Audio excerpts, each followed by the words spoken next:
Hi hello ನಮಸ್ಕಾರ ವೀಕ್ಷಕರೇ, welcome to spotlight ಪಯಣ ರೀಲಿಂದ ರಿಯಲ್ಗೆ. ನಾನು ನಿಮ್ಮ ಹರಿಣಿ ನಟರಾಜ್. ಸ್ಪಾಟ್ಲೈಟ್ ವೀಕ್ಷಕರೇ, ಇವತ್ತು ಕೂಡ ನಮ್ಮ ಜೊತೆ ಇದ್ದಾರೆ ರಮೇಶ್ ಪಂಡಿತ್ ಅವರು. ನನಗೆ ಇವತ್ತು ಕುತೂಹಲ ಏನಂದರೆ, ರಮೇಶ್ ಪಂಡಿತ್ ಅವರು ಹಾಗೂ ಶಂಕರ್ ನಾಗ್ ಸರು ತುಂಬ ಕ್ಲೋಸ್ ಇದ್ರಂತೆ.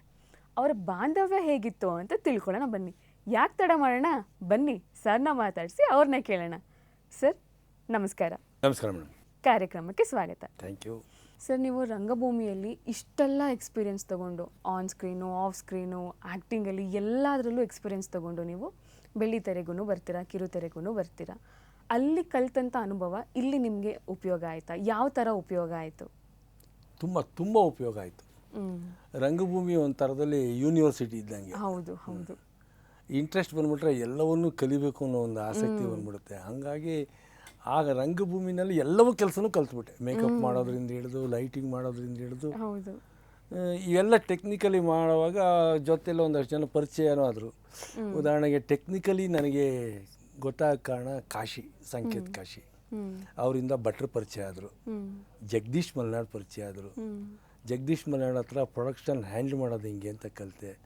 ರಮೇಶ್ ಭಟ್ ಹತ್ರ ಸಿನಿಮಾಲಿ ಆ್ಯಕ್ಟಿಂಗ್ ಬೇರೆ ಥರ ಕಣಪ್ಪ, ನಾಟಕದ ಆ್ಯಕ್ಟಿಂಗ್ ಬೇರೆ, ಸೀರಿಯಲ್ ಆ್ಯಕ್ಟಿಂಗು, ಸಿನಿಮಾ ಆ್ಯಕ್ಟಿಂಗ್ ಒಂದೇ ಆದ್ರೂ ಸಿನಿಮಾನಲ್ಲಿ ಬೇರೆಯೇ ಇರುತ್ತೆ. ಯಾಕಂದರೆ ಅದು ಶಾರ್ಟ್ ಟೈಮಲ್ಲಿ ಕತೆ ಹೇಳುವಂತಹ ಒಂದು ಪ್ರೋಸೆಸ್ಸು. ಸಿನಿಮಾ 2.5 ಅವರ್ಸಲ್ಲಿ ಒಂದು ಕತೆ ಹೇಳು. ಸೀರಿಯಲ್ ಆಗಲ್ಲ. ಒಂದು ಶಾರ್ಟ್ ಕತೆನೇ ನಿಧಾನಕ್ಕೂ ಹೇಳ್ಕೊಂಡು ಇರ್ಬೋದು. ಥರ ಪ್ರಿಸೈಸ್ಡು ಒಂದೊಂದ್ಸರಿ ಕೇಳುತ್ತೆ ಸಿನಿಮಾ.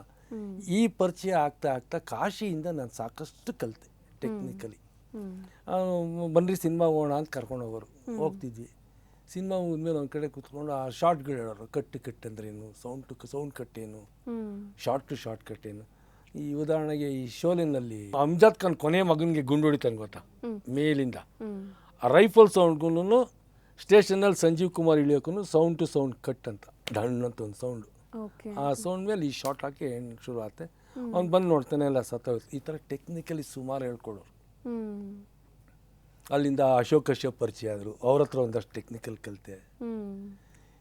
ಸಿಕ್ಕಾಬಡೆ ಎಲ್ಲರೂ ನನಗೆ ಪಾಠ ಕಲಿಸಿದಾರೇ, ಕಲ್ತಿದ್ದೀನಿ ಕೂಡ ನಾನು. ಅಂದ್ರೆ ಕಲಿಯೋ ಇಂಟ್ರೆಸ್ಟ್ ಇತ್ತು, ಪ್ರತಿಯೊಬ್ಬ ವ್ಯಕ್ತಿಗೂ ಅಷ್ಟೇ. ಕಲಿಯೋ ಇಂಟ್ರೆಸ್ಟ್ ಇದ್ರೆ ನಿಜಕ್ಕೂ ಕಲಿತು ಬೆಳಿಬೋದು. ಆಸಕ್ತಿ ಇಲ್ಲ ಅಂದರೆ ನೀವು ಒಳ್ಳೆ ಗುರು ಇದ್ರೂ ಕೂಡ ನೀವು ಏನೂ ಮಾಡೋಕ್ಕಾಗಲ್ಲ.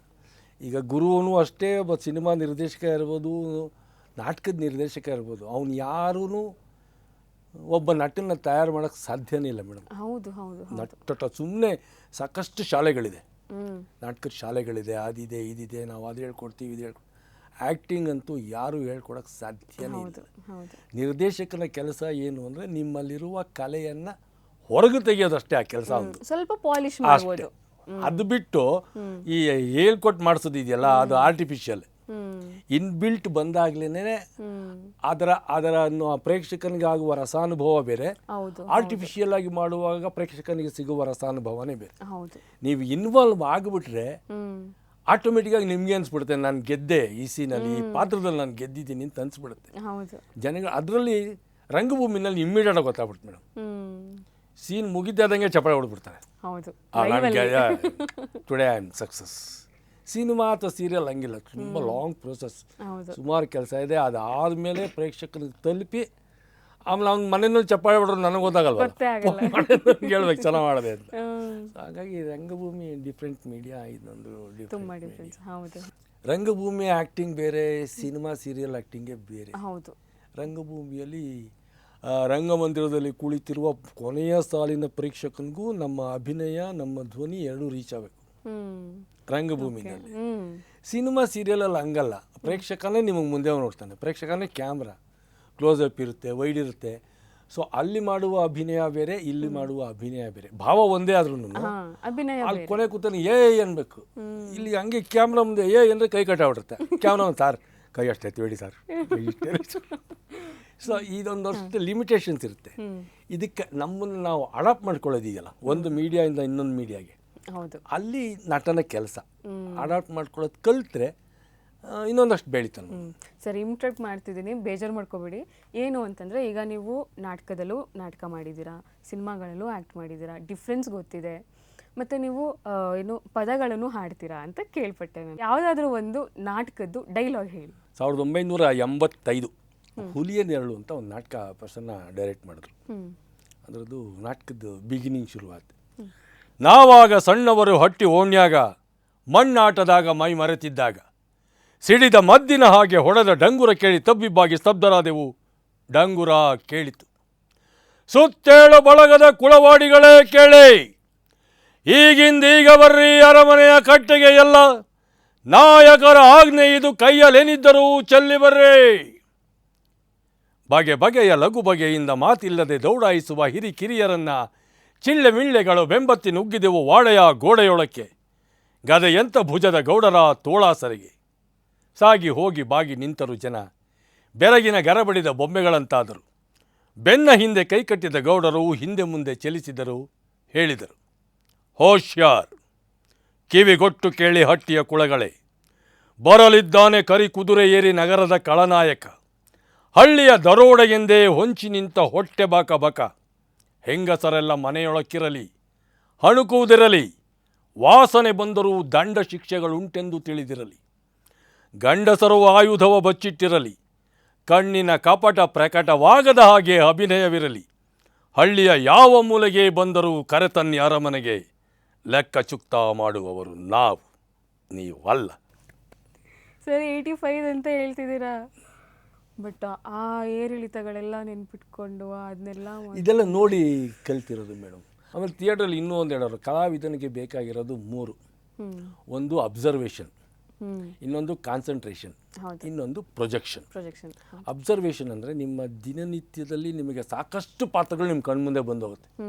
ನೀವು MG ರೋಡಲ್ಲಾದ್ರೂ ಇರಿ, ಅವಿನಿ ರೋಡಲ್ಲಾದ್ರೂ ಇರಿ, ಅಥವಾ ನಿಮ್ಮ ಏರಿಯಾನಲ್ಲೇ ಓಡಾಡಿ ಒಬ್ಬ ಚಪ್ಪಲಿ ಹೊಲಿಯೋನು ಕಾಣಿಸ್ತಾನೆ, ಒಬ್ಬ ತರಕಾರಿ ಮಾರೋನು ಕಾಣಿಸ್ತಾನೆ, ಒಬ್ಬ ಭಿಕ್ಷೆ ಬೇಡೋನು ಕಾಣಿಸ್ತಾನೆ. ಅವ್ರು ನೋಡ್ತಾ ಇರಬೇಕು, ಒಂದು ಡಿಫ್ರೆಂಟ್ ಪಾತ್ರಗಳು ಯಾರೋ ಬರ್ತಾರೆ, ಕುಡುಕರು, ಅವ್ರು ನೋಡ್ತಾ ಇರೋದು.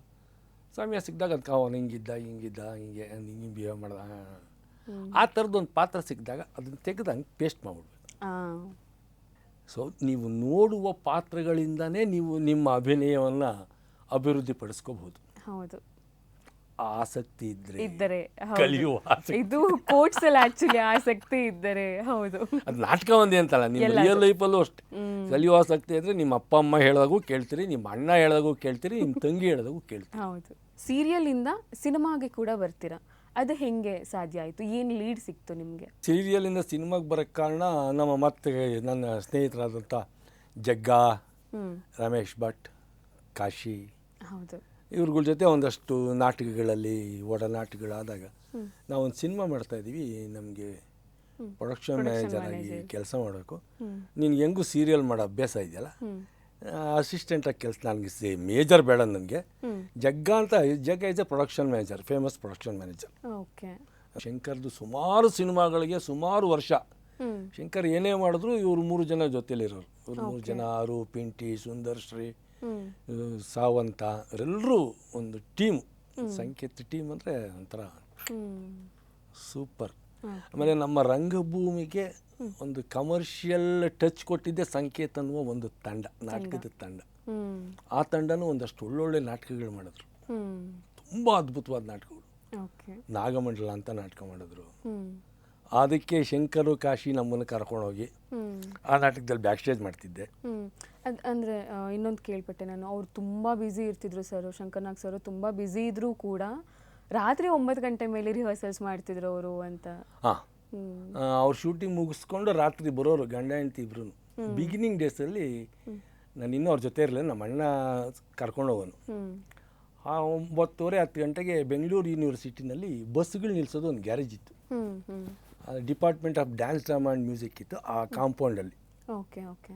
ಬಸ್ ಗ್ಯಾರೇಜು ಒಂದು ಯಾವುದೋ ಇರಲಿಲ್ಲ. ಇವು ಗಂಡ ಹೆಂಡತಿ ಇಬ್ಬರು ಬಂದು ಕಸ ಗುಡಿಸಿ, ಚಾಪೆಗಳು ಹಾಕಿ, ಅವರಿಂದನೇ ಒಂದು ಕೂಲ್ ಡ್ರಿಂಕ್ಸು ಅದು ಇದು ಎಲ್ಲ ತಂದು ಸಾಲಾಗಿಟ್ಟು ಕಾಯ್ಕೊಂಡು ಕೂತಿರೋರು. ಆಮೇಲೆ ರಿಹರ್ಸಲ್ ಶುರುವಾಗೋದು. ತಿರ್ಗಾ ಬೆಳಿಗ್ಗೆ ಶೂಟಿಂಗ್ ಹೋಗೋರು, ತಿರ್ಗಾ ಸಂಜೆ ನಾಟಕ. ಲೈಫ್ ಹೆಂಗೆ ಸರ್ ಅದು ನೋಡಿ. ಅಷ್ಟು ಹೆಸರು ಮಾಡಿದ್ರು ಅಯ್ಯಪ್ಪನಿಗೆ ನಾಟಕದ ಬಗ್ಗೆ ಭಾಳ ಆಸಕ್ತಿ. ಹೌದು ಹೌದು.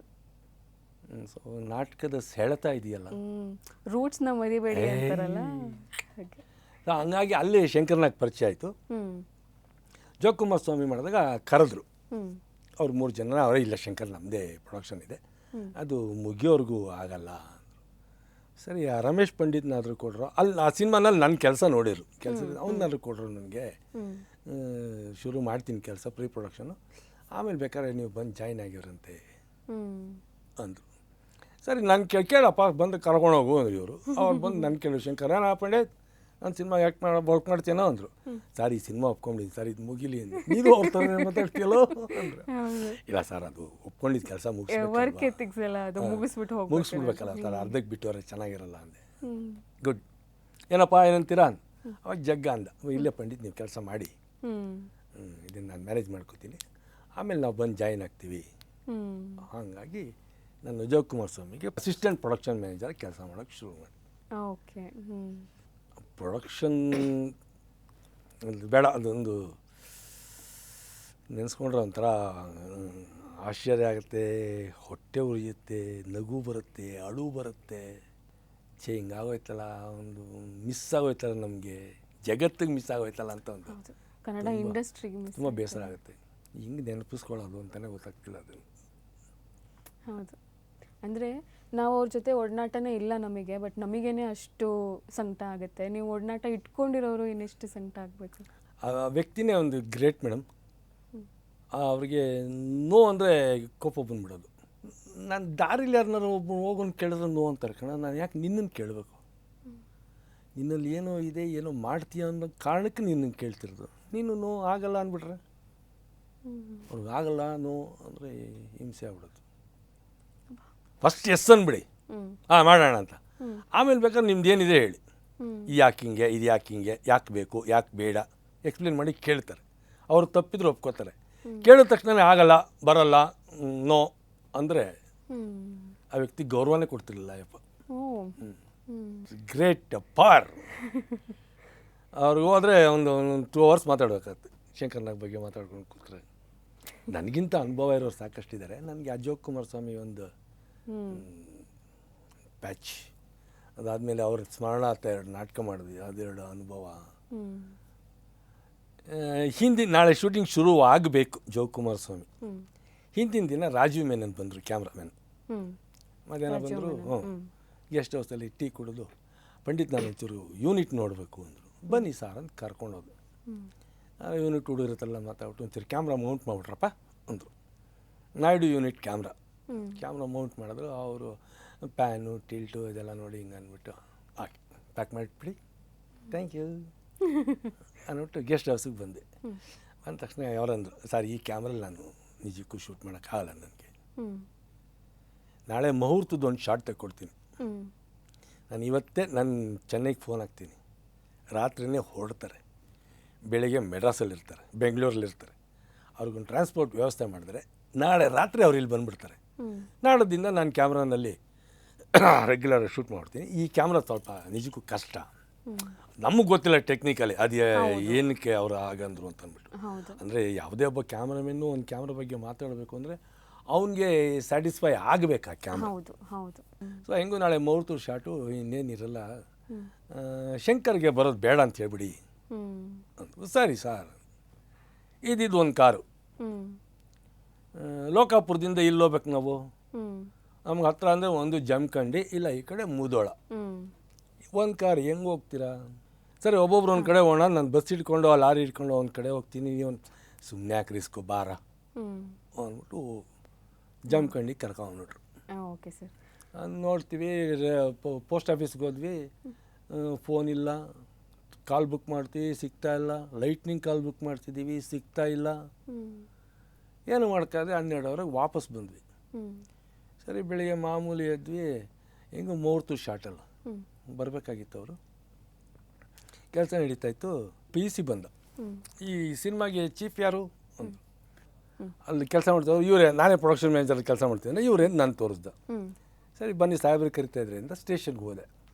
ನೀವೇನೋ ಮೇಜರ್ ಇದು ಹೈಯೆಸ್ಟ್ ಚೀಫು ಅಥವಾ ಇನ್ನೂ ಯಾರಿದ್ದಾರೆ ನಿಮ್ಮಲ್ಲಿ? ಸರ್ ನಿರ್ಮಾಪಕರು ಅಂತಿದ್ದಾರೆ, ಅವರು ಬಂದಿಲ್ಲ, ನಿರ್ದೇಶಕರಿದ್ದಾರೆ ಗಿರೀಶ್ ಕಾರ್ನಾಡ್ ಅಂತ, ಸ್ವಲ್ಪ ಕರ್ಕೊಂಬನ್ನಿ ಅವ್ರನ್ನ ಅಂದರು. ಸರಿ ನಾನು ಕರ್ಕೊಂಡು ಹೋದೆ. ನೀವು ಸ್ವಲ್ಪ ಹೊರಗಡೆ ಇರಿ ಅಂತ ನನಗಂದರು. ಅವರೇ ಪಿ ಸಿ. ಅಲ್ಲ, ಇನ್ಸ್ಪೆಕ್ಟ್ರು. ಹಾಂ ಹಾಂ ಹಾಂ. ಸೊ ನಾನು ಆಚೆ ಬಂದು ನಿಂತ್ಕೊಂಡು ಕಿಟಕಿಲಿ ಹಿಂಗೆ ನೋಡ್ತಾ ಇದ್ದೆ. ಅವನೇನೋ ಎಕ್ಸ್ಪ್ಲೇನ್ ಮಾಡ್ತಿದ್ದ. ಗಿರೀಶ್ ಕಾರ್ನಾಡ್ ಒಂಥರ ಒಂದು ಶಾಕಿಂಗ್ ಎಕ್ಸ್ಪೀರಿಯನ್ಸ್ ಒಂದು ರಿಯಾಕ್ಟ್ ಮಾಡಿದ್ರು. ಒಟ್ಟು ಆಚೆ ಬಂದರು. ಪಂಡಿತ್, ಶಂಕರ್ಗೆ ಆಕ್ಸಿಡೆಂಟ್ ಆಗಿದೆ ಅಂತಪ್ಪ, ಹಾಸ್ಪಿಟ್ಲಿಗೆ ಅಡ್ಮಿಟ್ ಆಗಿದ್ದಾರೆ, ಕಾಲೇನೋ ಮುರಿದಿದೆಯಂತೆ, ಒಂದು 21 ಡೇಸ್ ಅಥವಾ 35 ಡೇಸ್ ಪ್ಲಾಸ್ಟರ್ ಆಫ್ ಪ್ಯಾರಿಸ್ ಇರುತ್ತೆ, ಸಿನಿಮಾ ಪೋಸ್ಟ್ಪೋನ್ ಮಾಡ್ತಾಯಿದ್ದೀವಿ, ಎಲ್ರಿಗೂ ಹೊರಡೋಕ್ಕೆ ವ್ಯವಸ್ಥೆ ಮಾಡಪ್ಪ ಅಂದರು. ನಾನು ಕೇಳಿದೆ, ಸರ್ ಇಲ್ಲ ಸರ್, ಬೇರೆ ಏನೋ ಹೇಳಿರ್ಬೇಕು ಇನ್ಸ್ಪೆಕ್ಟ್ರು, ನಿಮ್ಮ ರಿಯಾಕ್ಷನ್ ಬೇರೆ ಇತ್ತು, ಏನು ಸರ್ ಅದು? ಇಲ್ಲ ಅಂಥದ್ದೇನಿಲ್ಲಪ್ಪ ಅಂದರು. ಸರ್ ಹೇಳಿ, ಆಮೇಲೆ ಏನಾದ್ರು ವಿಷಯ ಆಚೆ ಬಂದರೆ ನೀವೇ ವಿಷಯ ಮುಚ್ಚಿಟ್ಟಿದ್ದು ಅಂತ ಜನ ನಿಮ್ಮ ಬಗ್ಗೆ ಬೇಸರ ಮಾಡ್ಕೊತಾರೆ ಸರ್.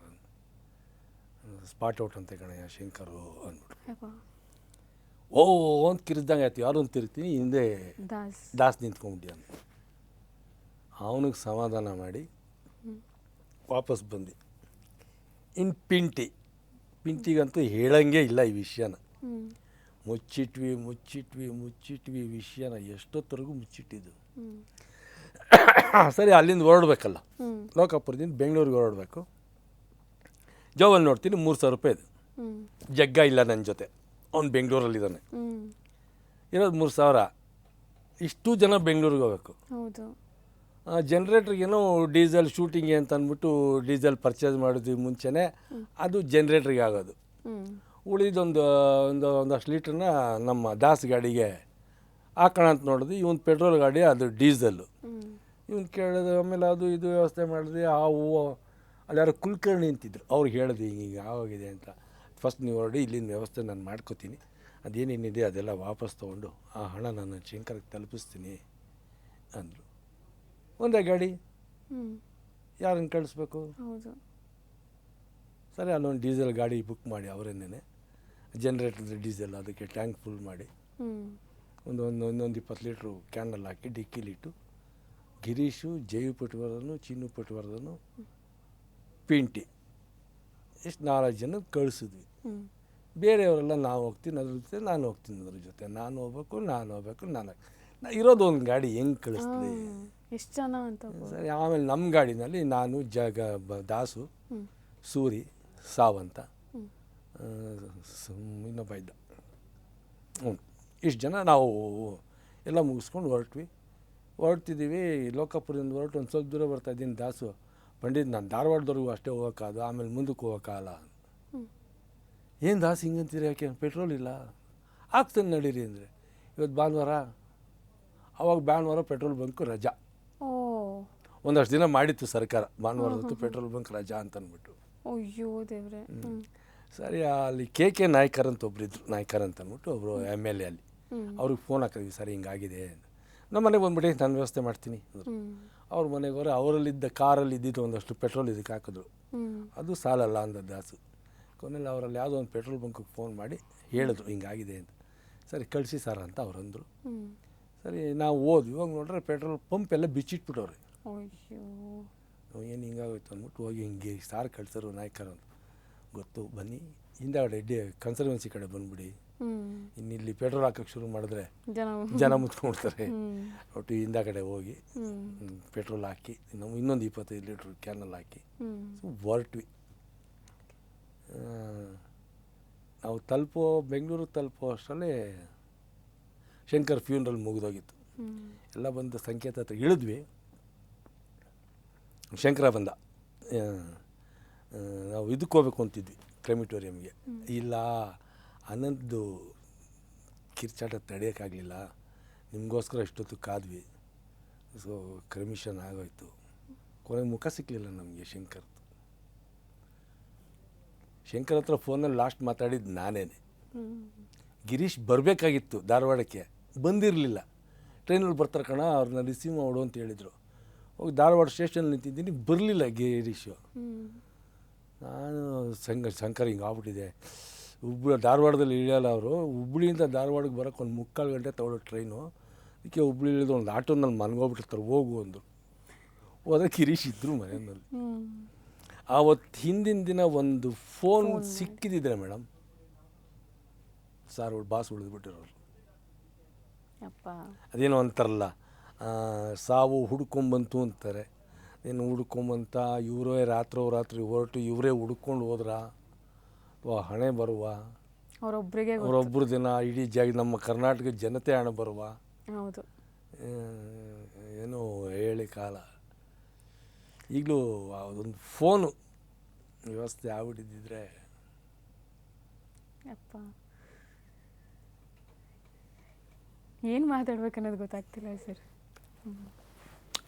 ಬಿಡಿ ಸರ್, ನಾವು ಕೇಳ್ಪಟ್ವಿ ಶಂಕರ್ ನಾಗ್ ಸರ್ ಅಂದರೆ ಪಾದರಸ ಥರ. ಅವ್ರು ಒಂದು ನಿಮಿಷನೂ ಇದ್ದಿದ್ದ ಕಡೆ ಇರ್ತಿರ್ಲಿಲ್ಲ, ಟೈಮ್ ವೇಸ್ಟ್ ಮಾಡ್ತಿರ್ಲಿಲ್ಲ, ಬೇರೆಯವ್ರಿಗೂ ಟೈಮ್ ವೇಸ್ಟ್ ಮಾಡೋಕ್ಕೆ ಬಿಡ್ತಿರ್ಲಿಲ್ಲ.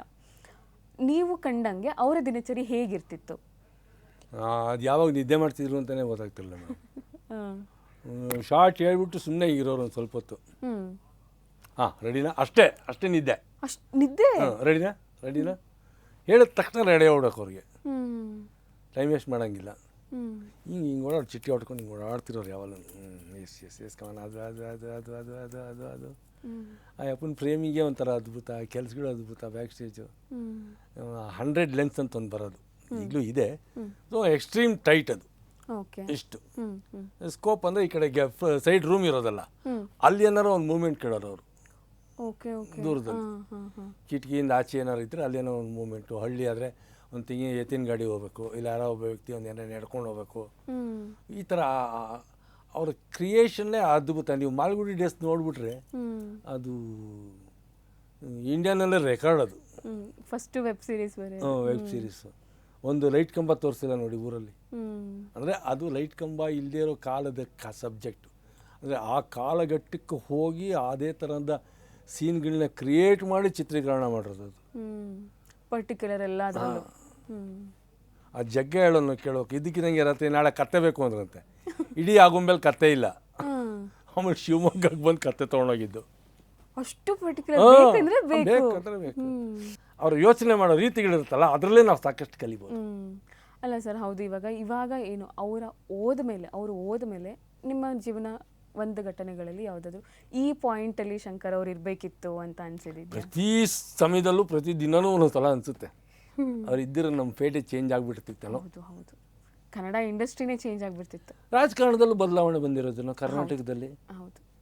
ಅಸಾಧ್ಯತೆಗಳಲ್ಲಿ ಅಸಾಧ್ಯವಾದದ್ದನ್ನು ನೀವು ಸಾಧಿಸಿ ನಿಮ್ಮ ಜೀವನ ಸಾರ್ಥಕ ಆದಂಗೆ. ಇನ್ನೇನು ಇರೋದೇ ಇಲ್ಲ. ಸುಮ್ಮನೆ ಆಗಿ ಆ ಥರ ಯೋಚನೆ ಮಾಡೋದಿದೆಯಲ್ಲ. ಆಮೇಲೆ there are so many years to sleep in graveyard ಐಸೆ. ಯಾಕೆ ನಿದ್ದೆ ಮಾಡ್ತೀರಿ, ಎದ್ದು ನೋಡ್ರಲ್ಲೋ. ಸುಮ್ಮನೆ ಒಂದು ಕಡೆ ಕೂತ್ಕೊಂಡು ಕಾಪಿ ಕೊಡೋರು ಬೈಯೋರವರು. ಒಂದು ಪೇಪರ್ ಓದ್ರೋ, ಒಂದು ಬುಕ್ ಓದ್ರೋ, ಅಥವಾ ಒಂದು ನೇಚರ್ ನೋಡಿ ನಿಮ್ಗೇನೋ ಅನಿಸುತ್ತೆ. ಏನು ಗೂಬೆಗಳ ಥರ ಚೇರ್ ಮೇಲೆ ಕೂತ್ಕೊಂಡು ಹಿಂಗೆ ಕಾಪಿ ಕುಡಿಯೋದು ಅನ್ನೋರು. ಒಂದು ಕ್ಷಣ ಟೈಮ್ ವೇಸ್ಟ್ ಮಾಡ್ತಿರಲಿಲ್ಲ ಅವರು. ಏನಾದ್ರು ಒಂದು ಮಾಡ್ತಾನೆ ಇರೋರು. ಜೋಬಲ್ಲಿ 15 ರೂಪಾಯಿ ಆದರೆ ಒಂದು 5 ಲಕ್ಷದ ಪ್ರಾಜೆಕ್ಟ್ ಯೋಚನೆ ಮಾಡೋರು ಅಂಥ ವ್ಯಕ್ತಿ. ಆಮೇಲೆ ದುಡ್ದಿದ್ದನ್ನೆಲ್ಲ ರಂಗಭೂಮಿಗೆ ಹಾಕಿದ್ದಾರೆ ಸಾಕಷ್ಟು. ಸಿನಿಮಾ ಬಂದಿದ್ದ ದುಡ್ಡೆಲ್ಲನೂ ರಂಗಭೂಮಿಗೆ ಖರ್ಚು. ಎಂತೆಂಥ ನಾಟಕಗಳು ಮಾಡಿಸಿದ್ದವರು. ಅದ್ಭುತ. ಓಕೆ ಸರ್, ಇಂಥ ಅದ್ಭುತವಾದ ವ್ಯಕ್ತಿ ಬಗ್ಗೆ ನಮಗೆ ಸಾಕಷ್ಟು ವಿಚಾರಗಳನ್ನ, ನಮಗೆ ಗೊತ್ತಿಲ್ಲದಲೇ ಇರೋ ವಿಚಾರಗಳನ್ನ ತಿಳಿಸ್ಕೊಟ್ಟಿದ್ದೀರಾ. ಧನ್ಯವಾದಗಳು ಸರ್. ನನಗೂ ಗೊತ್ತಿಲ್ಲದೇ ಇರೋ ಒಂದಷ್ಟು ಇನ್ನೊಂದು ವಿಚಾರಗಳು. ಜಗ್ಗ, ರಮೇಶ್ ಭಟ್ಟು, ಕಾಶಿ ಇವ್ರುಗಳು ಶಂಕರ್ನ ಭಾಳ ಹತ್ತಿರದಿಂದ ನೋಡಿದವರು. ಇವಾಗ ಕಾಶಿ ಇಲ್ಲ, ಇವರಿಬ್ಬರು ಇದ್ದಾರೆ. ಅವ್ರ ಹತ್ರ ಇನ್ನೂ ಸಾಕಷ್ಟು ವಿಷಯಗಳು ಸಿಗುತ್ತೆ ನಿಮಗೆ. ಹೌದು. ಸ್ಪಾಟ್ಲೈಟ್.